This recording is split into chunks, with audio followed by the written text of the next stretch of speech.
बिस्मिल्लाहिर्रहमानिर्रहीम। अस्सलाम वालेकुम रहमतुल्लाहि व बरकातुहू।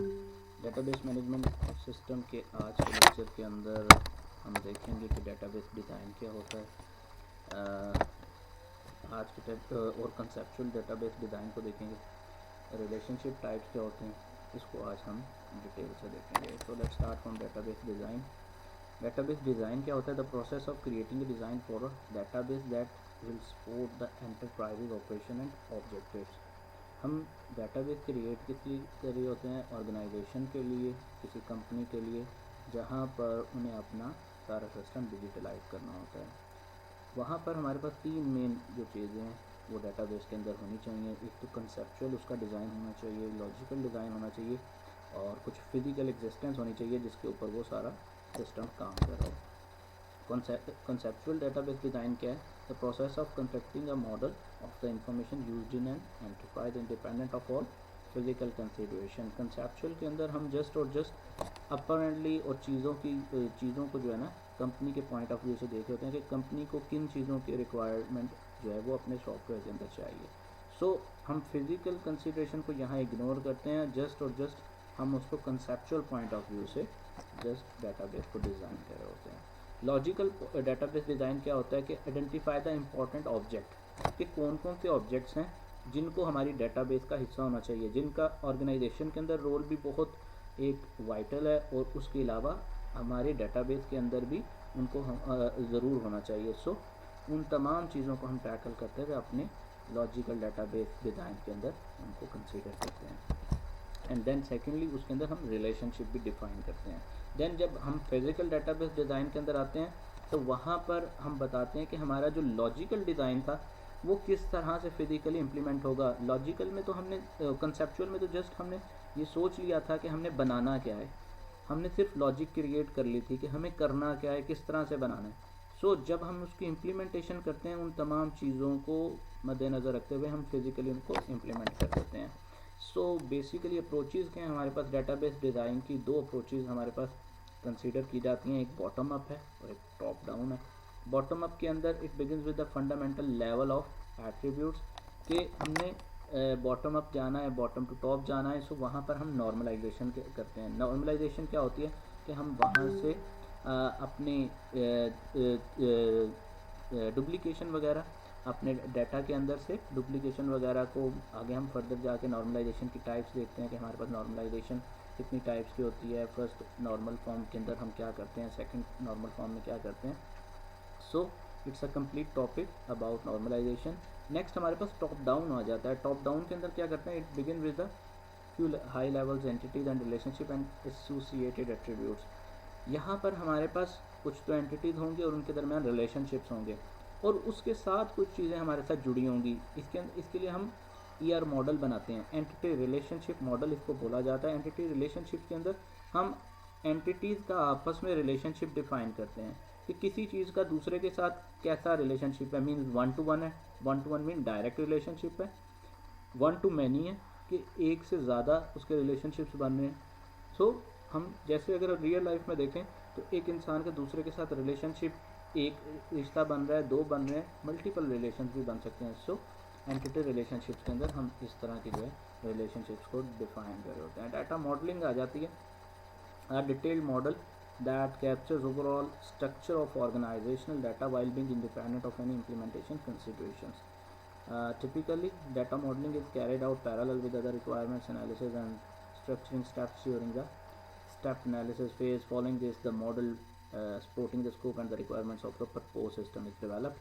डाटा मॉडलिंग के अंदर हम चीज़ को एक्चुअली मॉडल करते हैं, अपने डाटा को मॉडल करके देखते हैं कि हमारा जो रिक्वायरमेंट है, जो चीज़ हमें बनानी है, उसके मुताबिक हमारा डाटा जो हमने जो गैदर किया है वो ठीक भी है कि नहीं।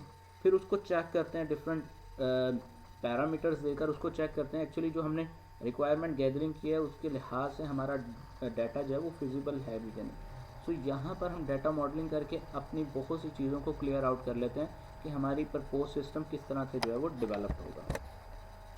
एंटिटी रिलेशनशिप डायग्राम मॉडल आ जाती है। जस्ट इसकी हिस्ट्री है, इसको गो थ्रू कर लीजिएगा। ईआर मॉडल आ जाता है जी।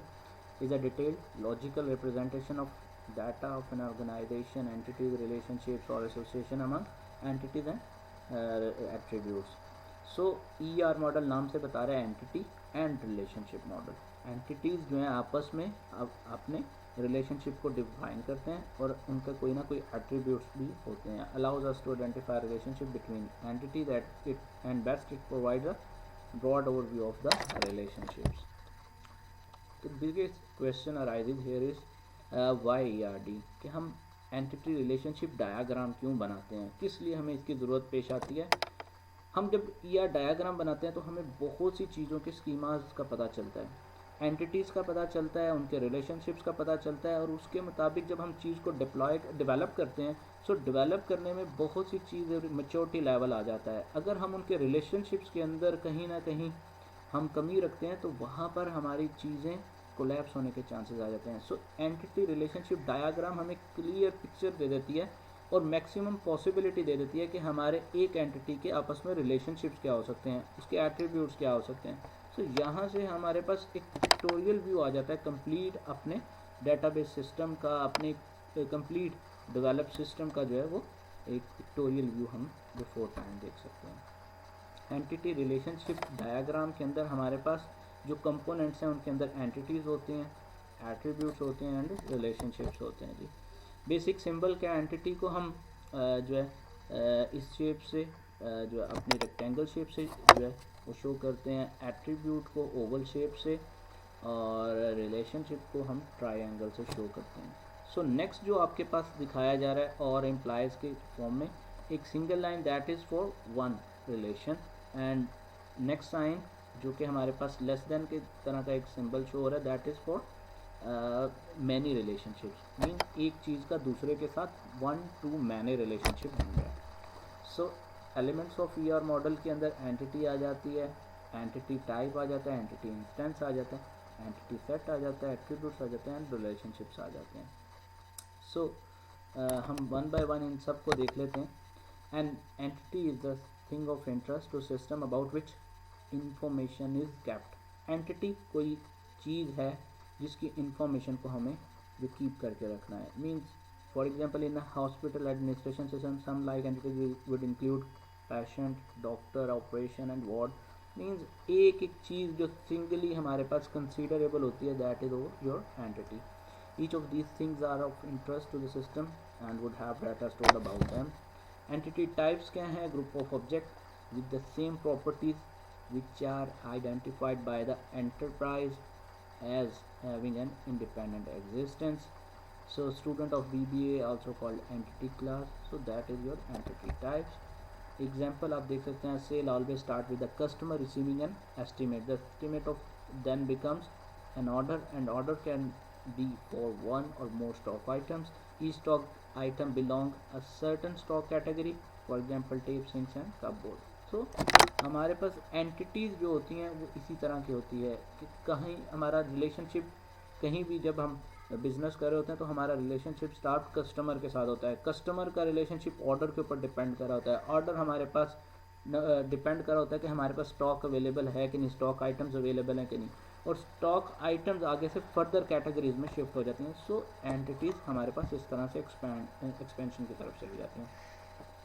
एंटिटी इंस्टेंस या अकरेंसेस क्या होते हैं? A uniquely identifiable object of an entity type, a member of any class, entity class also called entity occurrence. A student many of BBA means उस पूरी एंटिटी के अंदर आपके पास कोई इंस्टेंस, एक क्लास हमारे पास कंप्लीट एक एंटिटी है, उसके अंदर मुख्तलिफ जो स्टूडेंट्स हमारे पास पढ़े हैं वो इंस्टेंस हैं, कुछ ना कुछ उनकी अकरेंस है, मीन्स इंस्टेंस है वो। सो सिंगल यूनिट जो आपका सिंगल एक स्टूडेंट है that is your entity instance. So entity set क्या होते हैं? Set of all entities of particular entity type in the database, university student, teacher of CS and IT, different ये हमारे पास entity set हो सकते हैं। एट्रीब्यूट्स क्या होते हैं जी?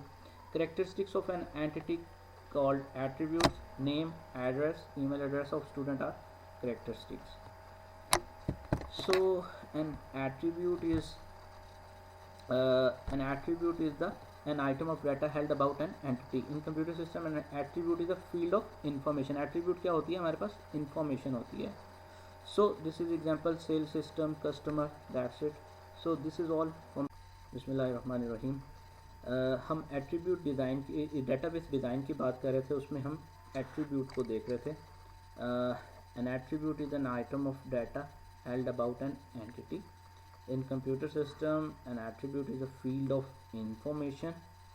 सेल सिस्टम एंटिटी कस्टमर है जी, एट्रीब्यूट उसके कस्टमर नेम हो सकते हैं, कस्टमर एड्रेस हो सकता है, कस्टमर का फ़ोन नंबर हो सकता है, कस्टमर मेल है फीमेल है, जेंडर आ सकता है। So that are totally relevant to your entity. तो जो हमारे पास एंटिटी के कुछ ना कुछ एट्रीब्यूट्स होंगे। सो एट्रीब्यूट होता क्या है? N item of data held about an entity. किसी एंटिटी के बारे में कुछ डाटा होता है जो हमारे पास एट्रीब्यूट के अंदर सेव हो रहा होता है। In a sale system, customer name and address are attributes of the entity. Customer, the primary key is likely to be customer code, customer ID as the unique identifier for each customer in the system. So relationships हमारे पास क्या होते हैं? हमने पीछे entity देख ली, attributes देख लिए। Relationships अब क्या होते हैं जी? लॉजिकल कनेक्शन होते हैं जी बिटवीन डिफरेंट एंटिटीज। हमने कुछ ना कुछ रिलेशन अभी बताया जो सिंगल लाइन से, दैट इज़ वन। एंड जो हमारे पास लेस देन का साइन आ रहा है मैनी को शो कर रहा था, वन टू मैनी रिलेशन। इसी तरह मैनी टू मैनी रिलेशन होता है, वन टू वन रिलेशन होता है, वन टू मैनी होता है, मैनी टू वन होता है रिलेशन। रिलेशनशिप्स की आगे हम देखते हैं, हमारे पास टाइप्स भी है कि रिलेशनशिप्स हमारे पास होते हैं क्या कि किसी चीज़ के दरमियान कनेक्शन बना रहा होता है, कनेक्टिविटी हमें दे रहा होता है कि हमारे पास क्या पॉसिबल एक्शन होने के चांसेस हैं। We must also consider the extent to which each entity is related to another. Exactly हमने यही बात की कि कितने चांसेस हैं एक चीज़ का दूसरे के साथ कनेक्ट होने के, एक दूसरे के साथ रिलेशनशिप्स के। So two type of relationship, total and partial. So degree of any entity type that participate in relationship, 4 cases आ जाते हैं डिग्री ऑफ रिलेशनशिप्स के अंदर। हमारे पास यूनरी है, यूनरी नाम से बता रहा है, single individual. Binary, 2 entities, 2 entity types होंगी। टर्नरी के अंदर हमारे पास 3 एंटिटी टाइप्स हो जाती हैं। आगे क्वार्टनरी के अंदर हमारे पास 4 एंटिटी टाइप्स हो जाती हैं जी। यूनरी की आपके पास एग्जांपल शो हो रही है कि आपके पास एक एंटिटी, उसके कुछ एट्रीब्यूट्स हैं जी। सो जहाँ पर बाइनरी है तो बाइनरी के अंदर आपके पास 2 एंटिटीज आ जाएंगी। टर्नरी है उसके अंदर 3 एंटिटीज आ जाएंगी, कोई एट्रीब्यूट्स होंगे। सो one entity related to another of the same entity type, that is about unary. Binary के अंदर 2 डिफरेंट टाइप्स की आपके पास एंटिटीज होती हैं और आपस में रिलेशनशिप्स बना रही होती हैं। टर्नरी के अंदर 3 आ जाती हैं एंटिटीज। सो यूनरी को हम रिकर्सिव रिलेशनशिप भी कहते हैं। रिकर्सिव क्यों? क्योंकि यूनरी के अंदर एक एंटिटी होती है और एक एंटिटी खुद से अपने आप को रिकॉलिंग कर रही होती है, कॉल कर रही होती है खुद को बार बार। A relationship type where the same entity type participate more than once in different roles. So एक ही relationship आपके पास differently जब कर रहा होता है काम, सो उस तरह से वो यूनरी रिलेशनशिप का पार्ट बन जाता है। यूनरी रिलेशनशिप के अंदर आपके पास स्टूडेंट है, एक ही रूम के अंदर रूममेट हैं जी, ये आ जाती है एग्जाम्पल। एम्प्लॉय है चेयरपर्सन के साथ, मीन्स एक ही डिपार्टमेंट के अंदर जितने एम्प्लॉयज़ हैं वो सारे यूनरी रिलेशनशिप का पार्ट बन जाता है जी। बाइनरी के अंदर हम देख चुके हैं कि बाइनरी के अंदर 2 एंटिटीज़ होती हैं जो आपस में रिलेशनशिप बना रही होती हैं। It is between 2 instances of 2 entity types. So यहाँ पर हमारे पास 2 डिफरेंट एंटिटीज़ होती हैं जो आपस में रिलेशनशिप बना रही होती हैं। मीन्स प्रोफेसर का क्लास के साथ, प्रोफेसर का क्लास के साथ, मीन टीचर एंड स्टूडेंट्स का रिलेशनशिप। सो प्रोफेसर क्योंकि टीच कर है क्लास को, सो यहाँ पर 2 चीज़ें, एक का लेवल डिफरेंट है, क्लास का लेवल डिफरेंट है। सो 2 एंटिटीज डिफरेंट टाइप की आ गई। Ternary relationship, ternary relationship type where the 3 entities type participate in the relationship. तो यहाँ पर हमारे पास 3 एंटिटीज इंक्लूड हो जाती हैं। मीन्स स्टूडेंट भी है, किसी क्लास में बैठे हुए हैं और कोई ना कोई टीचर है जो उनको पढ़ा रहा है। मीन्स 3 डिफरेंट एंटिटीज बनेंगी क्योंकि स्टूडेंट का नेम होता है। फर्दर इसके एट्रीब्यूट्स बन सकते हैं। क्लास है, क्लास कौन सी है जी, कौन सा सब्जेक्ट की है, क्लास की टाइमिंग क्या है, सो व्हाट्सएवर क्लास का सेक्शन कौन सा है, एट्रीब्यूट्स इसके फर्दर बन सकते हैं। फैकल्टी है, फैकल्टी के अंदर कौन सा प्रोफेसर पढ़ा रहा है, प्रोफेसर का नाम क्या है, एज क्या है, उसकी क्वालिफिकेशन क्या है। मीन्स फर्दर हमारे पास यहाँ पर उसके एट्रीब्यूट्स आ सकते हैं। सो हमने 3 एंटिटीज डिफाइन कर दी जहाँ पर टर्नरी रिलेशनशिप की बात हो रही होती है। सो आपके पास पिक्चर के अंदर दिखाया भी जा रहा है कि 3 हमारे पास डिफरेंट एंटिटीज़ थी, किसी बेसिक उनको जो है आपस में उनका रिलेशनशिप किस तरह से बन रहा है। क्वाटनरी रिलेशनशिप हमने बताया 4 एंटिटी टाइप्स होंगी यहाँ पर जो आपस में रिलेशनशिप बना रही होंगी। So next thing is cardinality of a relationship. Cardinality क्या होती है जी, जो हमारे पास किसी भी चीज़ के रिलेशनशिप के अंदर बता रही होती है मिनिमम और मैक्सिमम नंबर ऑफ अकरेंसेस को। कार्डिनलिटी हमेशा चीज़ के अंदर अकरेंसेस को डिफाइन कर रही होती है कि कितनी चीज़ की पॉसिबिलिटी है मैक्सिमम आने की या मिनिमम आने के। So cardinality define the minimum and maximum number of occurrences of one entity for a single occurrence of the other. So that's all from today's lecture. This is all about database design. Hope so you understand. If you have any query, feel free to contact me. Thank you so much. Assalamu alaikum warahmatullahi wabarakatuh.